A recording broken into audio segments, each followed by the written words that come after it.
साथियों, मैं पंकज कलखुड़िया स्वागत करता हूं आप सभी के अपने इस YouTube चैनल पर। साथियों, बहुत से दर्शकों की एक मांग थी कि उत्तराखंड के सियासी समीकरणों के बारे में एक प्रिडिक्शन करी जाए, जो कि मैं काफी लंबे समय से बीच बीच में इसके बारे में कुछ ना कुछ अवगत कराते रहता हूं। तो साथियों, इस प्रिडिक्शन को लेते हुए आगे बढ़ते हैं और इस प्रिडिक्शन के बारे में बात करते हैं। उत्तराखंड का जो हमारा ये राज्य, हमारे देश का, इस देश में उत्तराखंड में जब त्रिवेंद्र सिंह रावत मुख्यमंत्री बने, उन्होंने उत्तराखंड के नवे मुख्यमंत्री के रूप में शपथ ली। उनकी शपथ का जो दिनांक था 18 मार्च 2017। यहां से उन्होंने अपने 5 वर्षीय कार्यक्रम के लिए पहला पांव रखा था। अब आगे की स्थिति किस तरीके से, मैं बता देता हूं कि 18 का मतलब 9 से संबंधित वो अंक से दिन बना हुआ था। पर साथ ही में मैं एक चीज बता दूं, 9 के सबसे विरोधी अंकों में जो आते हैं वो होते हैं 4 और 5। यानी कि राहु और बुध से रिलेटेड जब भी समय उनके आसपास आता है तो बहुत ज्यादा परेशानी भरा।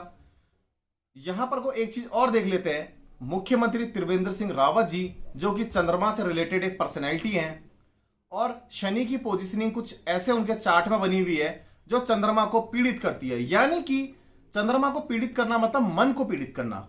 उनके डिसीजन मेकिंग की जो सत्यता है या सार्थकता है, उसमें उनका खुद का खरा ना उतर पाना। जैसे कि कई लोग बीच में उनके ऊपर एक सवाल उठा रहे थे कि त्रिवेंद्र सिंह रावत जी रात में या दिन में कोई भी अगर डिसीजन लेते हैं तो उनके अकॉर्डिंग वो डिसीजन चेंज हो जाता था।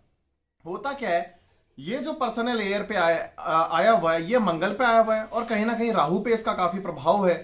तो राहु चंद्रमा को पीड़ित करता है, पितृदोषी अंक बनाता है, और ये वर्ष पितृदोषी अंक उनके लिए बन चुका है। और मैंने अपनी पिछले पोस्ट में भी और वीडियोस में भी बताया था, उत्तराखंड के जो महामहिम यानी कि हमारे अभी मुख्यमंत्री जी की बात कर लेते हैं, तो उनकी जो डेट रहेगी, यहां जो हमारा 2020 लगा हुआ है, इसमें यहां 10 अक्टूबर के दिन से आने वाले जो अगले कुछ महीने हैं, लगभग मैं अगर देख लेता हूं, यहां पे 3 महीने से 4 महीने का जो समय बना हुआ है, इस महीने में उनका राहु चरम पे उनके चंद्रमा को अस्त करेगा और कहीं ना कहीं उनके राजनीति को वो हिलाएगा। क्योंकि राजनीति के कारक में राहु और शनि की पोजीशनिंग बहुत बारीकी से देखनी पड़ती है।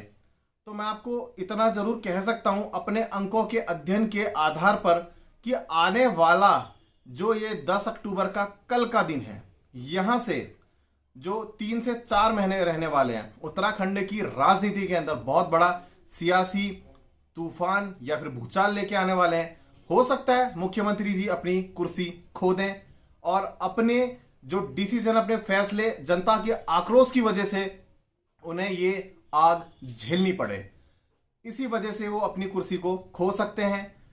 मैं आपको आज की वीडियोस में उत्तराखंड के जो सियासी समीकरण थे उसके ऊपर बताने जा रहा था। अब कुछ बातें कर लेते हैं।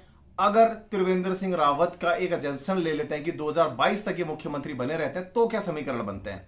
मैंने अपने समीकरणों में प्रश्न कुंडली लगाई कि क्या होने वाला है, तो कहीं से कहीं तक वो मुझे मुख्यमंत्री बनते हुए वहां तक पूरे, मतलब मैं कहना चाहूंगा कि चुनाव उनके फेस पे लड़ा ही नहीं जाएगा 2022 का। इस बात को आप नोट कर सकते हैं। ये डंके की चोट पे मैं आप सभी के सामने बात कहने जा रहा हूं।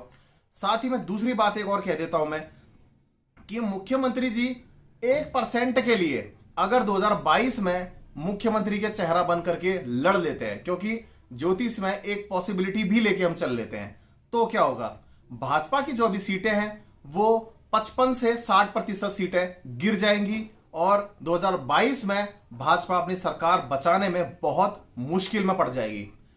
क्योंकि किसी भी राज्य की सरकार को या फिर उसके सीटों को देखने के लिए मैंने पहले वीडियोस में भी बताया हुआ, आज भी कहता हूं, प्रदेश के मुखिया यानी कि मुख्यमंत्री, प्रदेश के अध्यक्ष और साथ ही में राष्ट्र के अध्यक्ष, इन 3 लोगों की डेट ऑफ बर्थ बहुत मायने करती है। इनकी ऊपर बनी हुई अंक कुंडली या प्रश्न कुंडली बहुत मायने करती है। तो अभी के जो समीकरण बने हुए हैं, इन तीनों के लिए बिल्कुल अच्छे नहीं चल रहे हैं। यहाँ पे जैसे कि आप देख रहे हैं, अमित शाह जी अपनी हेल्थ से जूझ रहे हैं और कहीं ना कहीं मैं देखता हूं कि बंशीधर भगत जी के स्वास्थ्य में भी थोड़ा सा कुछ अप डाउन आने का एक समय यहाँ पे बनता हुआ मुझे नजर आ रहा है, लगभग नवंबर के आसपास पे। साथ ही में मुख्यमंत्री जी की मैं पोजीशन अभी देखता हूं तो प्लैनेट ऐसा सपोर्ट नहीं दे रहे हैं कि वो परमानेंट मुख्यमंत्री बने रह जाएं। एक अभयदान लोग कहते हैं जो उन्हें मिला था, मैं ग्रहों की गणना के आसपास में देखता हूं तो मुझे बहुत मुश्किल लगता है। साथियों मैं आपको एक बात बताना चाहता हूं, हमारी जो भी प्रिडिक्शन होती है किसी व्यक्ति विशेष को देखते हुए नहीं होती है कि ये किस पार्टी किस कद का है। मैं आपको बता रहा हूं दोस्तों, यहां पे हम कभी भी उनके पर्टिकुलर अंकों को लेकर चलते हैं और साथ में उनकी सरकार को, मुखियाओं को, सबको देखते हुए चलते हैं कि किस प्रकार के अंक क्या डिनोट करते हैं। हमारे लिए सभी एक व्यक्ति विशेष है, कोई पार्टी हमारे लिए किसी प्रकार से मायने कहीं से कहीं तक नहीं रखती है। हमारे लिए भाजपा जो हमारे लिए बराबर की है, वही कांग्रेस भी है, वही शिवसेना भी है। तो आपने ग्रहों की इन गणना के आधार पर जो मैंने कैलकुलेशन की है, इसको समझना चाहिए। तो साथियों, आज यहीं पे मैं आप सभी से इजाजत लेता हूं। अपनी अगली वीडियो के साथ आप सभी के सामने बहुत जल्द प्रस्तुत होता हूं। धन्यवाद और जय श्री राम।